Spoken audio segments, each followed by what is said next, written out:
Selamat Sabat, Shalom, damai di hati.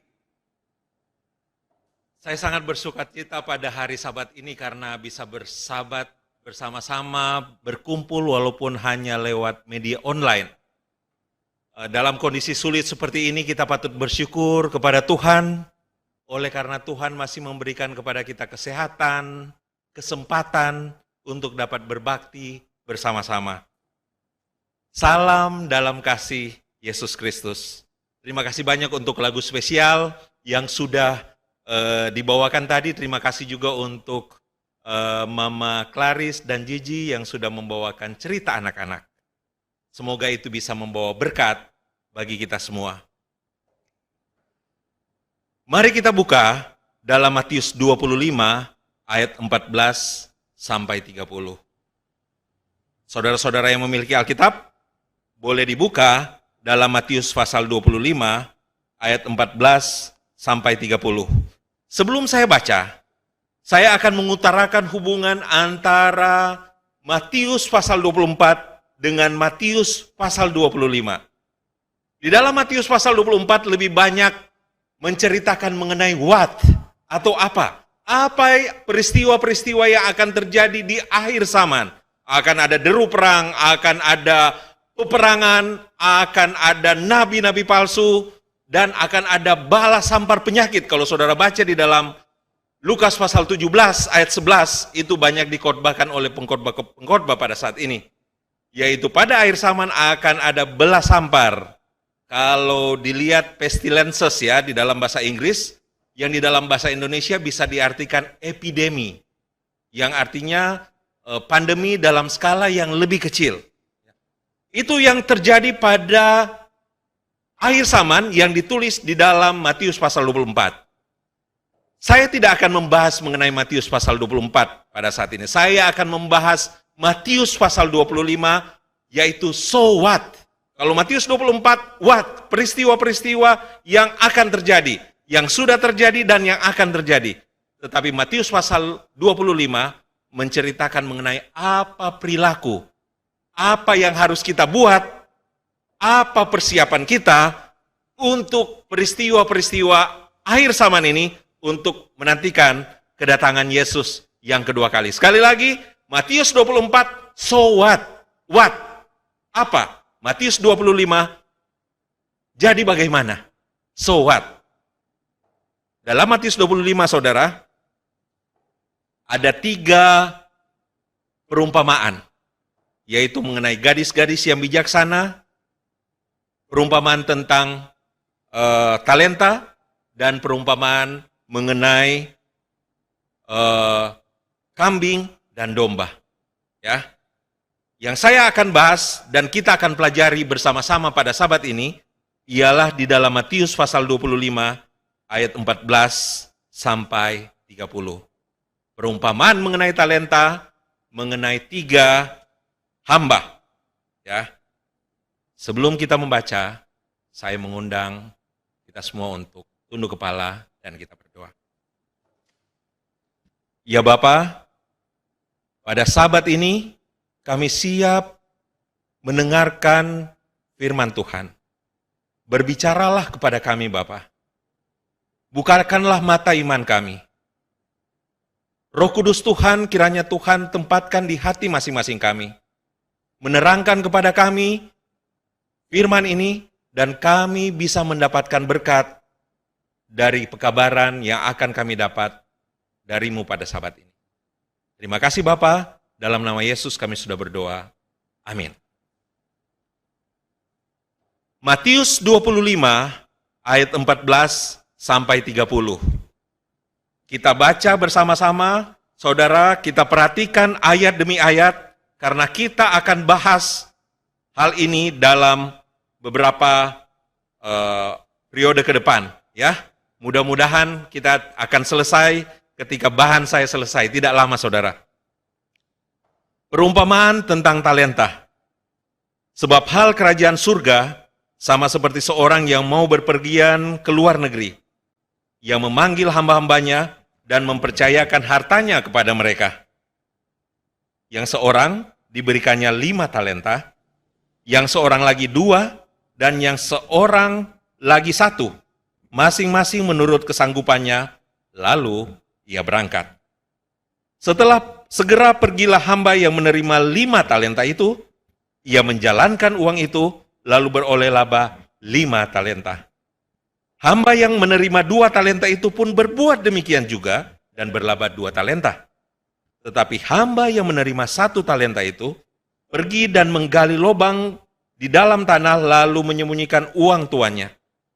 Lama sesudah itu pulanglah hamba-hamba itu, lalu mengadakan perhitungan dengan mereka.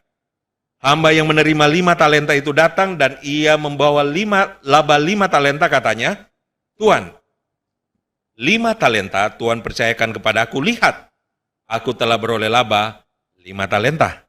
Maka kata tuannya itu kepadanya, baik sekali perbuatanmu itu, hai hambaku yang baik dan setia. Hambaku yang baik dan setia.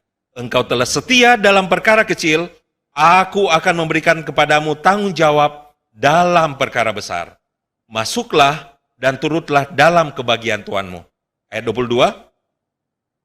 Lalu datanglah hamba yang menerima 2 talenta itu, katanya, "Tuan, 2 talenta yang Tuan percayakan kepadaku, lihat, aku telah beroleh laba 2 talenta.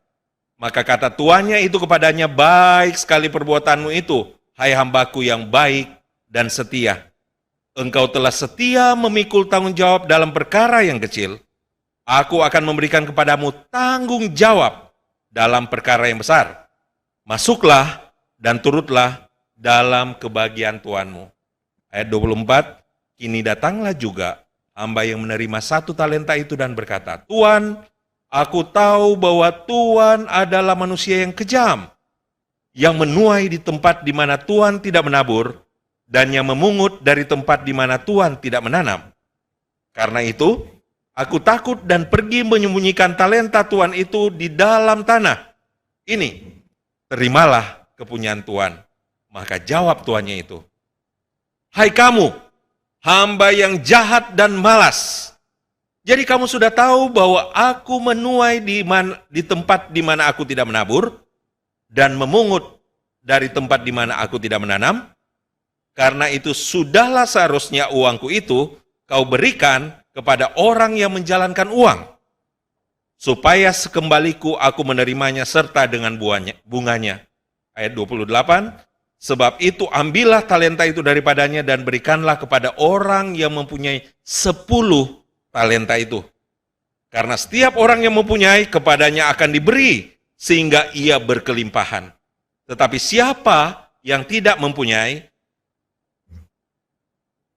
apapun juga akan ada padanya, akan diambil daripadanya. Dan campakkanlah hamba yang tidak berguna itu ke dalam kegelapan yang paling gelap. Di sanalah akan terdapat ratap dan kertak gigi." Saudara-saudara, dikisahkan seorang tuan yang pergi dan meninggalkan hartanya untuk dikelola oleh 3 hambanya. Tuan itu pergi, itu adalah faktanya. Mari kita fokus kepada apa yang Tuhan tinggalkan. Apa itu, saudara? Betul, hartanya. Tuhan meninggalkan orang-orangnya. Tuhan meninggalkan hamba-hambanya. Dan mempercayakan miliknya kepada mereka, tetapi pastinya Tuhan itu akan datang kembali. Terkadang di dalam kehidupan kita setiap hari, kita merasa sepertinya Yesus benar-benar meninggalkan kita. Itu wajar, saudara, karena kita sebagai manusia. Saat Adam dan Hawa jatuh di dalam dosa, mereka berpikir bahwa Tuhan meninggalkan mereka. Saat zaman Abraham, dia sempat berpikir bahwa Tuhan meninggalkannya. Di dalam masa kelaparan, sehingga dia dari Kanaan harus pergi ke tanah Mesir. Dan Tuhan melupakan janji Tuhan, oleh karena Tuhan sudah berjanji kepadanya akan membuat dia menjadi bangsa yang besar. Tetapi dalam tahun-tahun kehidupannya dia tidak memiliki anak ataupun keturunan. Sepertinya Tuhan meninggalkannya. Kemudian Yusuf yang dianiaya oleh saudara-saudaranya, seakan-akan Tuhan meninggalkannya. Lalu Musa dalam pengembaraan, lari dikejar-kejar oleh Firaun. Seakan-akan Tuhan meninggalkannya. Banyak lagi cerita di dalam Alkitab yang seakan-akan Tuhan meninggalkan umat-umatnya. Tetapi apakah Tuhan benar-benar meninggalkan mereka? Tidak, saudara. Tuhan selalu menyertai umatnya. Dan dia berjanji akan kembali, sama seperti kisah ini. Mari kita lanjutkan ceritanya. Tuhan itu meninggalkan talenta kepada hamba-hambanya. Di dalam Matius pasal 25 ayat 14 sampai 15, Matius 25 ayat 14 sampai 15, yang seorang diberikan 5 talenta, yang seorang diberikan lagi 2 talenta, dan yang satu diberikan 1 talenta. Dalam terjemahan Alkitab yang lain, terjemahan bahasa Indonesia kita mengatakan talenta, atau mungkin banyak diartikan sebagai kesanggupan atau kemampuan kita. Tetapi di dalam terjemahan yang lain, di dalam King James Version dan New International Version di dalam bahasa Inggris, bukan hanya talents ya, meninggalkan 5 talents, tetapi dalam New International Version dia katakan, the master entrusted the servants 5 bags of gold.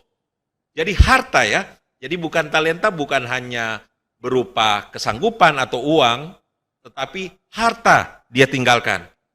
Di dalam pelajaran pada Sabat ini, saya tidak akan membatasi apa yang Tuhan tinggalkan hanya di harta atau talenta, kesanggupan. Tetapi apa saja yang Tuhan berikan kepada kita untuk menjadi bekal bagi kita di dalam kita memperlengkapi kehidupan kita di akhir zaman ini untuk menantikan kedatangan Tuhan yang kedua kali. Ya, saudara ingat tadi, so what? Jadi apa yang kita lakukan untuk kita mempersiapkan diri kita untuk menantikan kedatangan Tuhan yang kedua kali. Di dalam kisah ini, Tuhan memberikan kepada hamba-hambanya talenta. Ya, saudara, ada yang diberikan 5, ada yang diberikan 2, ada yang diberikan 1. Apakah Tuhan pilih kasih? Apakah Tuhan itu menganak emaskan seorang yang diberikan 5 sementara melupakan yang lain yang diberikan 2 dan 1? Tidak, saudara. Yang penting di sini adalah Tuhan itu memberikan sesuai dengan kesanggupan. Tuhan tahu masing-masing hambanya. Tuhan tahu hamba yang ini berhak diberikan 5. Tuhan tahu hamba yang ini kalau diberikan 2 dia akan menghasilkan. Ya. Jadi saudara, yang penting di sini adalah Tuhan memberikan sesuai dengan kehendaknya. Dan ketika Tuhan itu pergi, dia selalu memberikan kepada hamba-hambanya. Ada banyak cerita di Alkitab, ya. Tuhan mendemonstrasikan alat yang dia tinggalkan kepada hamba-hambanya, ya. Contoh yang pertama adalah Musa. Apa yang Tuhan tinggalkan kepada Musa? Tuhan meninggalkan tongkatnya. Ya. Musa tidak sendiri. Walaupun Tuhan tidak bersama-sama dengan dia secara fisik, tetapi Tuhan memberikan tongkat, dan tongkat ini bisa menjadi alat bagi Musa untuk bisa melawan, ya, melawan petenung-petenung yang berada di tanah Mesir. Tongkatnya itu berubah menjadi ular. Dan ketika tongkat ini menyentuh akan Sungai Nil, air dari Sungai Nil itu menjadi darah. Tuhan menitipkan atau Tuhan meninggalkan tongkat kepada Musa. Tuhan juga meninggalkan hikmat dalam mengatur dan kemampuan dalam mengartikan mimpi kepada Yusuf, kepada Daniel. Talenta, harta, keluarga, apa saja yang Tuhan tinggalkan bagi kita, Tuhan berikan bagi kita, biarlah itu dapat kita gunakan untuk memuliakan Tuhan. Biarlah apa yang Tuhan berikan kepada kita, itu kita dapat gunakan untuk menjadi bekal bagi kita untuk menghadapi akhir zaman. Dan kita bisa memuliakan Tuhan. Jadi ada berapa kesimpulan di bagian pertama ini? Yang pertama adalah, saudara-saudara, semua menerima sesuatu. Sama seperti semua hamba menerima harta, kita juga demikian. Dan apa yang kita terima itu ditentukan oleh Allah. Tetapi apa yang kita lakukan untuk itu ditentukan oleh kita sendiri. Sekali lagi, apa yang kita terima itu ditentukan oleh Allah. Tetapi apa yang kita lakukan untuk itu ditentukan oleh kita sendiri. Itulah hebatnya kebebasan memilih yang Tuhan berikan bagi kita. Yang kedua, kita menerima sesuai dan kehendak Allah. Ini jelas saudara ya. Itu adalah hak mutlak Tuhan untuk memberikan 5, memberikan 2, dan memberikan 1. Memberikan lebih banyak kepada orang ini, dan memberikan mungkin lebih sedikit kepada orang ini. Yang ketiga, kita menerima sesuai dengan kemampuan kita. Tuhan memberikan kepada hamba-hambanya sesuai dengan kemampuan mereka. Mungkin kita mengeluh kepada Tuhan, Tuhan kenapa saya tidak diberikan mobil? Kenapa saya tidak bisa bernyanyi sama seperti saudari itu? Saya juga ingin menjadi seorang yang berposisi tinggi di dalam pekerjaan saya. Ingat saudara, Tuhan memberikan sesuai dengan kehendaknya, dengan kemampuan kita, bukan sesuai dengan kemauan kita. Itu adalah hak Tuhan saudara. Dan yang terakhir, kita menerima hadiah berdasarkan hasil, bukan berdasarkan keberadaan kita. Saudara mengerti maksudnya? Artinya bukan berarti kita anggota jemaat gereja Masih Advent hari ke-7, lalu kita menerima hadiah.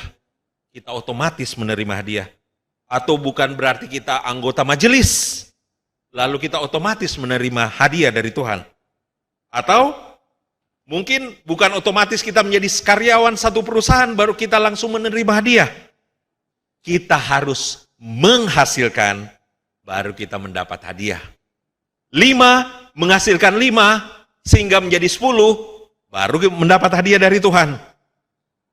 Ada kata yang perkataan yang tren ya, yang suka dikhotbahkan oleh para pendeta. It is not enough to be faithful, but to be fruitful. Jadi tidak cukup untuk menjadi setia, tetapi harus berbuah, harus menghasilkan. Baik saudara, Tuhan itu tidak berkata kepada yang menerima 2, engkau harus menghasilkan 5. Tidak saudara. Atau Tuhan juga tidak memberikan 5 kepada yang sebenarnya hanya bisa menerima 1, ya. Jadi hadiah yang Tuhan berikan kepada mereka yang mendapat 5 dengan hadiah yang Tuhan berikan kepada mereka yang mendapat 2 itu sama. Itu bisa kita lihat di dalam ayat 21 dan 23. Sebentar kita akan bacakan. Yang 5 menghasilkan 5 mendapat 10. Yang 2 menghasilkan 2, mendapat 4. Sekarang apa yang terjadi ke yang mendapat 1, saudara? Dia datang, dia tidak menghasilkan apa-apa, dia malah mengeluh. Saudara, orang yang produktif, dia akan menghasilkan, sementara orang yang tidak produktif, dia memiliki kecenderungan untuk mengeluh dan beralasan, memberikan alasan. Di dalam semua aspek kehidupan kita, baik di dalam pekerjaan, pernikahan, hubungan dengan teman, hubungan dengan orang lain, ataupun di dalam pekerjaan Tuhan. Kalau kita produktif bekerja, maka kita akan menghasilkan. Luar biasa, minggu kemarin kita mendengarkan konferensi jemaat ya, di mana oleh kerja keras seluruh anggota, pendeta-pendeta, tua-tua jemaat, sehingga target baptisan kita, seluruh anggota KPA juga ya, target baptisan kita 1 tahun sudah tercapai dalam 6 tahun yang berjalan ya. Luar biasa, itu adalah hasil yang Tuhan berikan. Mengapa penting menghasilkan? Karena ketika kita menghasilkan, itu adalah mengekspresikan rasa terima kasih kita kepada Tuhan, kepada Allah yang menebus kita. yang memelihara kita dan memberkati kita. Sementara kalau kita mengeluh, kita cenderung tidak berterima kasih. Kita mengatakan kita tidak menerima yang seharusnya. Seharusnya kita mendapat segini, tapi Tuhan, saya kok mendapat segini? Oh saudara, ini menjadi permasalahan di zaman dewasa ini. Perasaan yang tidak pernah cukup. Kita mengejar lebih.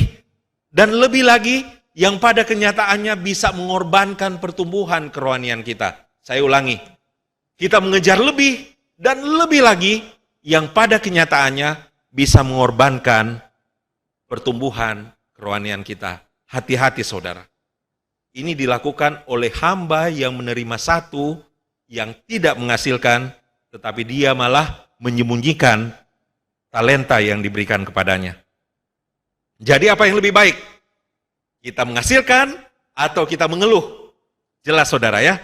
Mari kita memiliki roh yang penuh dengan rasa bersyukur dan berterima kasih.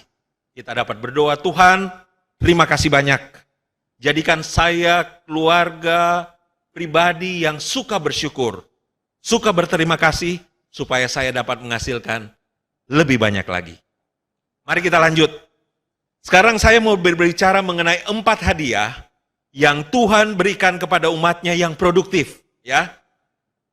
Yang tadi saya sudah katakan kita sudah baca tadi di dalam ayat 21 dan ayat 23. Matius 25 ayat 21 dan 23. Hadiah yang pertama yang Tuhan berikan, yaitu, apa saudara? Kehadiran Tuhan. Tuhan itu datang, Tuhan kembali, dan bersama-sama dengan hamba-hambanya lagi. Saudara, ini adalah hadiah indah yang Tuhan berikan. Kehadiran Tuhan di rumah itu. Saudara, bukankah indah kalau Tuhan itu hadir di dalam kehidupan kita setiap hari? Bukankah itu adalah hadiah terindah yang Tuhan berikan kepada kita kalau kita mau mengerjakan alat talenta yang Tuhan berikan kepada kita? Luar biasa saudara kalau Tuhan hadir di dalam kebaktian kita. Kebaktian pagi, kebaktian malam. Di dalam kebaktian kita berjemaat.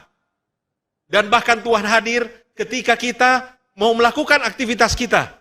Tuhan memberikan hikmat kepada kita sehingga apa yang kita katakan, apa yang kita putuskan, itu bisa membawa berkat bukan hanya bagi kita, tetapi bagi tempat kita bekerja. Bisnis yang sementara kita geluti. Hanya oleh kehadiran Tuhan. Jadi hadiah yang pertama adalah kehadiran Tuhan. Hadiah yang kedua, pujian Tuhan. Saya mau baca ya, di dalam Matius pasal 25 ayat 21 dan 23, maka kata tuannya kepadanya, baik sekali perbuatanmu, hai hambaku yang baik dan setia. Luar biasa pujian Tuhan ini. Baik sekali perbuatanmu, hai hambaku yang baik dan setia. Saudara-saudara, bagaimana kalau kita dipuji oleh orang tua kita? Anak-anak yang dipuji oleh orang tua pasti sangat berbahagia. Atau mungkin kita sebagai karyawan, dipuji oleh bos kita, luar biasa, sangat berbahagia. Apalagi kita dipuji oleh Tuhan. Baik sekali perbuatanmu, Jason Wanta. Hamba yang baik dan setia. Baik sekali perbuatanmu, Nathan Latuheru. Hamba yang baik dan setia. Luar biasa saudara. Kalau Tuhan langsung memuji kita, kita pasti akan penuh sukacita. Itu sudah terjadi saudara. Tuhan memuji Ayub. Ya, ketika terjadi pertemuan Tuhan memuji Ayub. Hai setan, sudahkah engkau melihat hambaku Ayub? Hamba yang baik dan menjauhi kejahatan. Luar biasa. Kalau saya menjadi seperti Ayub dan menjauhi kejahatan dan dipuji oleh Tuhan sendiri, saya tidak bisa bayangkan bagaimana perasaan yang saya miliki. Saya yakin saudara juga begitu. Bukan hanya Ayub saudara. Tuhan Yesus atau Allah memuji Yesus. Inilah anakku yang kukasihi, kepadanya aku berkenan. Dengarkanlah dia. Luar biasa. Pujian Tuhan adalah hal yang kita dambakan setiap hari. Saudara-saudara, Tuhan memuji kita, Tuhan berkata baik dan setia. Itulah judul khotbah saya pada sabat ini. baik, dan setia. Bagaimana kita bisa dikatakan sebagai hamba yang baik dan setia? Yaitu kalau kita menghasilkan. Kalau kita membuat alat yang Tuhan berikan kepada kita, kita mengelola talenta yang Tuhan berikan, kita mengelola harta yang Tuhan berikan, kita mengelola waktu yang Tuhan berikan, kita menjalin hubungan yang baik dengan orang-orang kekasih yang Tuhan berikan kepada kita, dan itu menghasilkan, maka kita akan dipuji hamba yang baik dan yang setia. Saudara ingin dipuji hamba yang baik dan setia, lakukan semuanya itu dengan pertolongan Tuhan. Yang ketiga, apa hadiah yang Tuhan berikan? Yaitu harta Tuhan. Luar biasa hadiahnya. Sudah merasakan kehadiran Tuhan, menerima pujian dari Tuhan, dan sekarang mengerjakan harta Tuhan. Saudara, kalau kita baca di dalam ayat yang tadi, engkau telah setia dalam perkara kecil, aku akan memberikan kepadamu tanggung jawab di dalam perkara besar. Atau kalau kita baca di dalam bahasa Inggrisnya lebih jelas lagi, you have been faithful with a few things, I will put you in charge of many things. Engkau setia dalam hal kecil, saya akan memberikan engkau in charge, ya. Saya akan memberikan engkau wewenang terhadap banyak hal, ya. Apa arti a few things? Apa arti hal-hal kecil yang di dalam perumpamaan ini? Saudara ingat yang mendapat 5 talenta? 5 ditambah 5 sama dengan 10 talenta yang dia dapat. Lalu kita sudah baca tadi, yang 1 tidak digunakan diberikan lagi kepada yang memiliki 10, sehingga mendapat 11. 11 itu adalah hal kecil. 10 itu adalah hal kecil.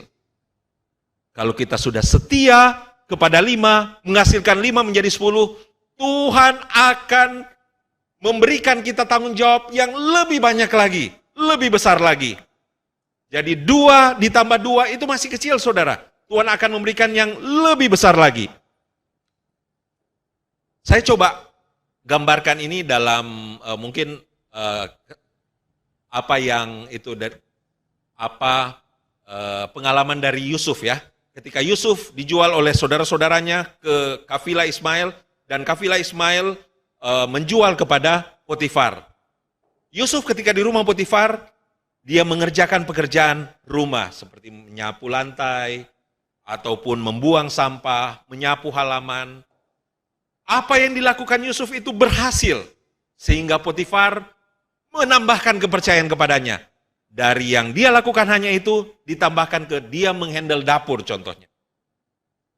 Dia menangani dapur, kemudian dia menangani ruang tamu. Semua ruang tamu, bahkan hamba-hamba yang bekerja di ruang tamu, itu dikendalikan oleh Yusuf. Bahkan bukan hanya itu. Potifar ini adalah pimpinan pengawal raja. Pada zaman itu merupakan seorang yang sangat tinggi posisinya dan memiliki harta yang sangat besar. Ya, jadi Yusuf bukan hanya mengelola rumah, tetapi Yusuf juga mempersiapkan kereta. Yusuf juga menghandle atau menjaga semua peralatan perangnya. Dan bukan hanya itu, Yusuf mengelola semua hartanya, semua milik dari Potifar kecuali istrinya.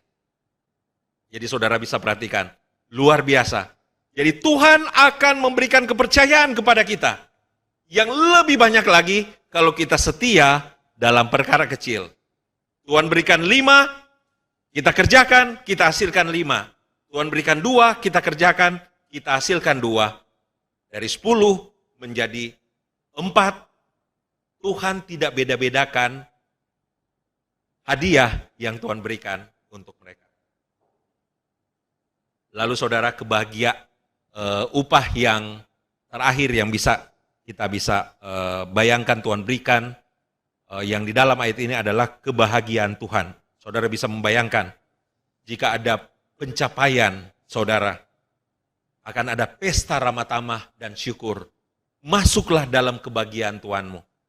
Saudara-saudara, ketika kita berhasil, kita masuk dalam kebahagiaan Tuhan, kita diundang di dalam jamuan Tuhan, luar biasa saudara. Saya tidak bisa bayangkan. Mungkin ketika kita berada di dalam kerajaan surga nanti kita mengadakan perjamuan. Tetapi ketika kita masih berada di dunia ini, segala keberhasilan yang kita dapatkan oleh karena kita menghasilkan dari talenta, harta, waktu, dan hal-hal lainnya yang Tuhan percayakan kepada kita, maka kita akan menerima kebahagiaan bersama-sama dengan Tuhan. Bukan gampang saudara. Mungkin saudara bisa membayangkan kalau diundang oleh presiden kita, ya, para mereka yang berprestasi di Olimpiade diundang oleh presiden untuk makan bersama, luar biasa senangnya, ya. Apalagi kita diberikan hadiah makan bersama-sama dengan Tuhan di dalam pesta keberhasilan oleh karena kita mengerjakan apa yang dipercayakan kepada kita. Saudara, kalau di dalam drama-drama ini dikatakan ya, and they live happily ever after ya. Dan mereka kemudian hidup bahagia selama-lamanya. Sayangnya saudara, perumpamaan ini tidak berakhir di pasal 23. Ada kisah di bagian akhir, yaitu yang memiliki 1 talenta. Apa yang terjadi saudara sama yang memiliki 1 talenta? Dia datang kepada tuannya, dia tidak mengeluh, tetapi dia menuduh tuannya. Apa yang dikatakan kepada tuannya? Ya, Tuan, aku tahu bahwa Tuan adalah manusia yang kejam, yang menuai di tempat di mana Tuan tidak menabur, dan yang memungut dari tempat di mana Tuan tidak menanam. Karena itu aku takut dan pergi menyembunyikan talenta Tuan itu di dalam tanah. Ini, terimalah kepunyaan Tuhan. Saudara-saudara, dia datang kepada tuannya, dia tidak mengeluh. Tetapi dia langsung menuduh saudara. Dia berprasangka, Tuan, aku tahu Tuan adalah manusia yang kejam. Apakah itu benar? Hati-hati saudara, kalau kita melihat Tuhan, kita mengartikan Tuhan lewat pandangan mata kita. Kemampuan kita manusia sangat kecil, tidak bisa membayangkan Tuhan kita. Oleh karena itu Tuhan memberikan Alkitab. Ya, Tuhan memberikan Alkitab kepada kita supaya kita lebih bisa mengenal Tuhan. Jangan menilai Tuhan. Jangan mengukur Tuhan lewat kacamata manusia kita. Ini yang dilakukan oleh hamba yang memiliki 1 talenta itu. Dia penuh kecurigaan akan tuannya. Kemudian dia takut, ya, hati-hati dengan ketakutan. Kalau kita takut berarti kita tidak merasakan kehadiran Tuhan bersama-sama dengan kita. Kalau kita takut berarti kita melupakan tuntunan Tuhan yang sudah terjadi di waktu yang lalu. Ya, di dalam Mazmur pasal 23 dikatakan, walaupun aku berjalan di dalam lembah kekelaman, aku tidak takut bahaya, sebab Tuhan itu besertaku. Mereka yang punya Tuhan, mereka yang mengetahui Tuhannya, tidak pernah akan takut. Berarti hamba ini, dia tidak mengenal Tuhannya, sehingga dia takut. Dan yang paling bahaya lagi, dia tidak melakukan apa-apa terhadap 1 talenta yang diberikan kepadanya. Saudara-saudara, hati-hati dengan kita yang tidak melakukan apa-apa terhadap yang Tuhan berikan kepada kita. Mari kita lanjut saudara. Apa jawab Tuhan kepada orang itu? Jawab Tuhan kepadanya, maka kata tuannya itu, ayat 26, hai kamu hamba yang jahat dan malas. Ya, hamba yang jahat dan malas. Kemudian ayat 30, dan campakkanlah hamba yang tidak berguna itu. Jadi Tuhan mengatakan kepada hamba yang memiliki 1 talenta dan menyembunyikan 1 talenta itu, hamba yang jahat, hamba yang malas, dan hamba yang tidak berguna. Saudara, kita tidak perlu menjadi seorang pembunuh atau perampok atau penjahat untuk bisa dikatakan wicked, ya, jahat. Kita curiga dan berprasangka kepada Tuhan. Kita takut dan kita khawatir seakan-akan Tuhan meninggalkan kita dan tidak pernah kita melupakan tuntunan kita, Tuhan kepada kita selama ini. Itu disebut jahat. Dan kita tidak melakukan apa-apa terhadap talenta, harta yang Tuhan percayakan kepada kita. Itu disebut jahat. Jahat, malas, dan tidak berguna. Kita melihat orang-orang yang membutuhkan. Mungkin saudara berkata kepada saya, Pak Brian, ini kan posisi pandemi seperti ini, kita juga kan lagi terdampak, lagi susah. Bagaimana mungkin kita bisa memperhatikan orang lain? Saudara, saya mau katakan, lihatlah apa yang Tuhan berikan kepada saudara. Perhatikan, Tuhan berikan talenta apa kepada saudara? Tuhan berikan talenta doa. Gunakan waktu untuk bisa berdoa. Doakan saudara-saudara kita yang terdampak. Doakan gembala kita, doakan pemimpin-pemimpin kita, supaya mereka dapat memimpin kita dengan baik. Ketika kita menghasilkan, maka Tuhan akan memberkati. Pandemi, hal-hal yang lain tidak akan membatasi kita untuk kita dapat menggunakan apa yang Tuhan berikan kepada kita untuk bisa menjadi kemuliaan bagi nama Tuhan. Mari kita renungkan itu. Jangan kita mengikuti contoh dari hamba yang diberikan 1 talenta.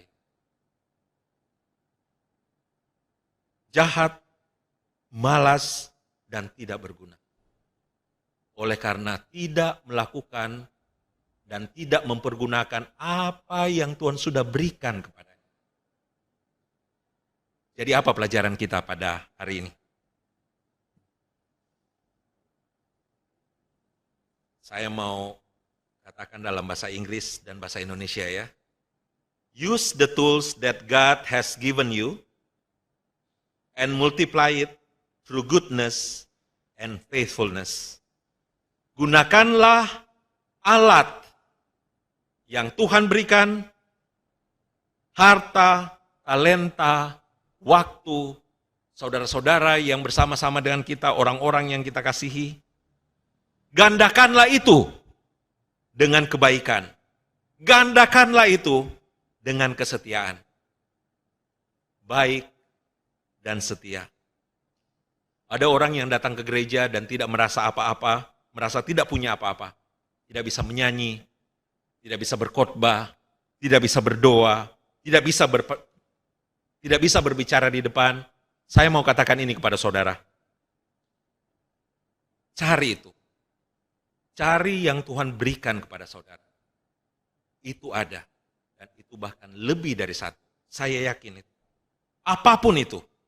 Ketika saudara berhasil mendapatkannya, saudara gunakan untuk kemuliaan bagi nama Tuhan. Saudara kerjakan talenta saudara.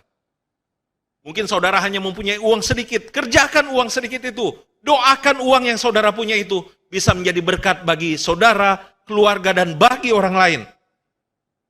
Tuhan akan menambahkan berlipat-lipat menjadi banyak hal yang akan Tuhan percayakan kepada saudara.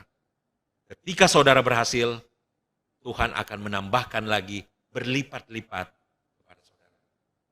Gunakanlah alat, gunakanlah harta, gunakanlah talenta, gunakanlah waktu yang Tuhan berikan, dan gandakanlah itu dengan kebaikan. Gandakanlah itu dengan kesetiaan. Marilah kita menjadi baik dan setia. Dengan kita menghasilkan apa yang Tuhan percayakan kepada kita. Tuhan memberkati kita. Mari kita berdoa. Bapa di surga, kami mengucap syukur kepadamu. Oleh karena Engkau memberikan firman Tuhan yang indah kepada kami. Bagaimana kami harus mempersiapkan diri kami untuk menantikan kedatangan-Mu yang kedua kali. Tuhan sudah mengajar kami pada sabat ini untuk kami dapat menghasilkan dari apa yang Tuhan sudah percayakan kepada kami. Tuhan mengajar kami untuk kami dapat membagikannya itu kepada orang yang berada di sekitar kami. Sehingga kami yang mendapat 5, menghasilkan 5, dan menghasilkan 10, dan Tuhan akan mempercayakan lebih banyak lagi. Kami yang mendapatkan 2, menghasilkan 2 atau lebih, dan Tuhan akan mempercayakan lebih banyak lagi kepada kami.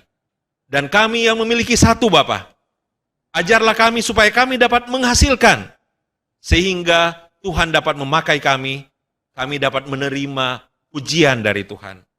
Kami dapat menerima harta yang Tuhan akan percayakan kepada kami. Kami dapat merasakan kehadiran Tuhan bersama-sama dengan kami di dalam kehidupan kami setiap hari. Dan kami akan dipanggil, marilah di dalam kesukaan Tuhan. Terima kasih Bapa. Kami rindu untuk mempraktekannya di dalam kehidupan kami. Biarlah Tuhan membekali kami, menolong kami, agar apa yang kami dengar bisa menjadi berkat dan kami praktekkan di dalam kehidupan kami setiap hari. Berkat Tuhan menjadi bagian kami, terima kasih banyak. Tuhan sudah mendengar dan Tuhan mau menjawab doa kami. Kami mau berdoa, biarlah Tuhan dapat memberkati kami. Dan firman Tuhan ini bisa menjadi rema dan kami ingat di dalam kehidupan kami. Dalam nama Yesus, amin.